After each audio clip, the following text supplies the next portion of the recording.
देख रहे हैं आप, मैं हूं अमृत तिवारी। अहम खबर नारायणपुर से, जहां बूझमाड़ के मोहंदी में नक्सलियों ने ब्लास्ट किया है। ब्लास्ट में आईटीबीपी के 2 जवानों के घायल होने की खबर है। घायलों को मौके से एयरलिफ्ट करने की तैयारी है। बस्तर आईजी सुंदरराज पी ने घटना की जानकारी दी है।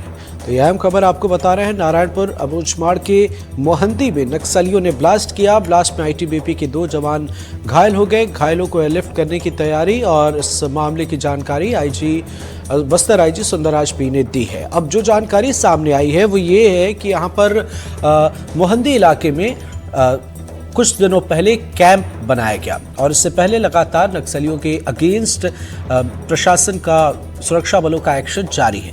तो बताया ये जा रहा है कि कैंप के बनाए जाने के बाद सुबह में जवान यहाँ पर सर्चिंग के लिए निकले थे और इसी दौरान ये हादसा हुआ जो कि यहाँ पर बम प्लांट नक्सलियों ने किया था।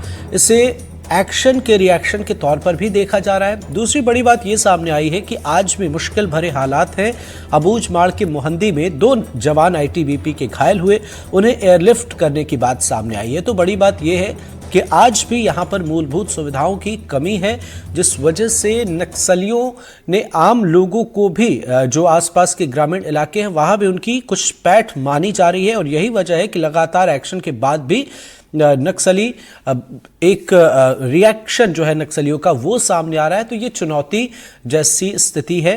बहरहाल इस घटना की जानकारी बस्तर आईजी सुंदरराज पी ने दी है और घायल जवानों को एयरलिफ्ट किया गया है। इसके साथ ही उनका इलाज और यहाँ पर सर्चिंग अभियान और सख्त है। हालिया कैंप बनाए जाने के बाद इसे रिएक्शन के तौर पर देखा जा रहा है। ये बूझमाड़ का जो मोहंदी इलाका है, जहाँ की ये खबर हम आपको बता रहे हैं, ये नक्सल प्रभावित इलाका है और लगातार यहाँ पर एक्शन भी जारी है। हमारे सहयोगी विकास तिवारी हमारे साथ लाइव जुड़ गए हैं। विकास, बताएं क्या है अपडेट? देखिए, जिस तरह से मोहंदी का जो इलाका है, बूझमाड़ का इलाका, जहां पर आईटीबीपी के कैंप को स्टेब्लिश किया गया है और सबसे खास बात यह है कि बूझमाड़ में माड़ बचाओ अभियान के तहत नारायणपुर की पुलिस एक अलग से अभियान चला रही है और इसके अंतर्गत बूझमाड़ के उन इलाकों में सुरक्षा बल के कैंप स्टेब्लिश किए जा रहे हैं जिन इलाकों में कभी माओवादियों की सबसे ज्यादा सरकार संचालित होती थी और माओवादी अपने आपको सबसे ज्यादा सुरक्षित उन इलाकों में मानते थे और इसी वजह से उन इलाकों में सुरक्षा बल के कैंप स्टेब्लिश किए गए हैं। मोहंदी जिस इलाके में आज घटना हुई है माओवादियों के द्वारा जो की गई है, इसमें भी आईटीबीपी का एक कैंप स्टेब्लिश किया गया है और माओवादियों के खिलाफ जो अभियान चलाए जा रहे हैं उसमें लगातार जवान सर्चिंग पर होते हैं। इसी तारतम्य में आज आईटीबीपी के जवान सर्चिंग पर निकले हुए थे और उन्हें नुकसान पहुंचाने के उद्देश्य से माओवादियों ने उस इलाके में आईडी बम उनके रास्ते में प्लांट कर रखा था, जिसकी जद में जवान आ गए। हालांकि पुलिस के जो शीर्ष अधिकारी हैं, बस्तर आईजी हैं, उन्होंने प्रारंभिक तौर पर जो जानकारी दी है उस आधार पर अभी 2 जवानों के घायल होने की उन्होंने पुष्टि की है। लेकिन जो विश्वस्त सूत्र से जो जानकारी निकलकर सामने आ रही है उसमें बताया जा रहा है कि 4 जवान इसमें घायल हुए हैं। 2 जवान उन्हें हल्की फुल्की चोट है। 2 जवान है जिनकी स्थिति ज्यादा गंभीर है, जिन्हें हेलीकॉप्टर से रायपुर रिफर करने की भी तैयारी की जा रही है। साथ ही साथ बस्तर आईजी ने एक सोशल मीडिया में के माध्यम से एक प्रेस नोट जारी करके बताया कि ये जवान सर्चिंग पर निकले हुए थे, उनकी स्थिति फिलहाल स्थिर बनी हुई है और जल्द से जल्द उन्हें रायपुर के अस्पताल में पहुंचाने की कोशिश की जा रही है ताकि उन्हें बेहतर उपचार दिया जा सके। आपको बताऊं कि बूझमाड़ के जिस इलाके में ये अटैक हुआ है माओवादियों के द्वारा, इससे कुछ ही दूरी पर माना जा सकता है कि कुछ किलोमीटर की दूरी पर ही बीते दिनों माओवादियों पर अब तक का सबसे बड़ा प्रहार हुआ था, जिसकी संख्या पहले 31 थी और अब धीरे धीरे बढ़कर 38 तक जा पहुंची है।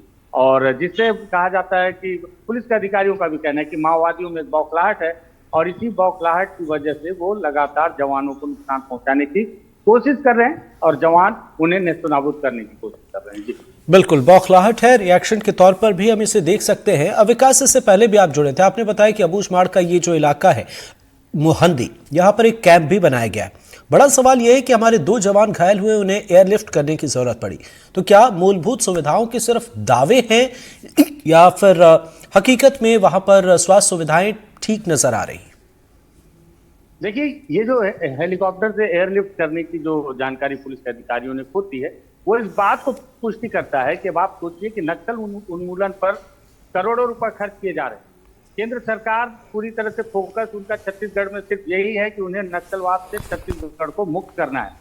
अमित शाह जो कि केंद्रीय गृह मंत्री हैं, छत्तीसगढ़ में विधानसभा चुनाव के पहले जितनी बार हुआ है, चुनाव होने के बाद जितनी दफे वो आ रहे हैं, उनका एक ही मुद्दा है और एक ही फोकस है कि केवल नक्सल मुक्त करना है इस बस्तर को, दंडकारण को।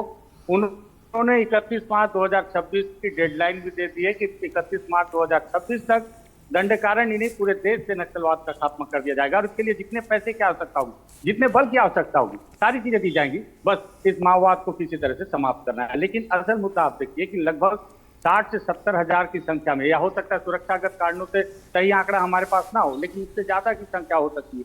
मैं मिनिमम आंकड़ा आपको बता रहा हूँ, बस्तर के सभी इलाकों में लगभग 70 हजार के आसपास की संख्या में जवानों को माओवाद के खिलाफ ऑपरेशन में तैनात किया गया है। अब आप सोचिए कितनी बड़ी विडंबना है कि 70 हजार जवानों को आपने जिस ऑपरेशन में झोंक रखा है, उनके इलाज के लिए आपके पास क्या व्यवस्था है? 2 जवान हमारे, अगर पुलिस के अधिकारियों के आंकड़ों पर ही बात की जाए तो 2 जवान हमारे घायल हैं जो बेहतर उपचार की आवश्यकता है और उन्हें यहाँ से रायपुर रिफर करने के लिए हेलीकॉप्टर की मदद ली जा रही है।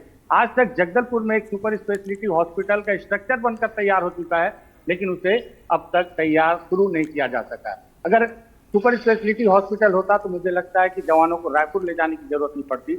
अगर आप पुराने आंकड़ों पर नजर डालेंगे तो आपको पता चलेगा कि मुठभेड़ में से ज्यादा शहादत तो जवानों की जो है बीमारी से, डेंगू से, मलेरिया से और इस तरह से घायल होने पर समय पर उचित इलाज नहीं मिलने की वजह से हो जाती है। ये भी एक बड़ी विडंबना है। जी बिल्कुल। विकास, जो कैंप बनाए गए हैं सुरक्षा बलों से, उससे कितनी दूरी पर यह घटना हुई और मोहंदी जो इलाका है वहां पर नक्सलियों की पैठ कितनी है? अगर हम हालिया आंकड़ों या फिर हालिया अपडेट को समझना चाहें तो अभी कैसी स्थिति है?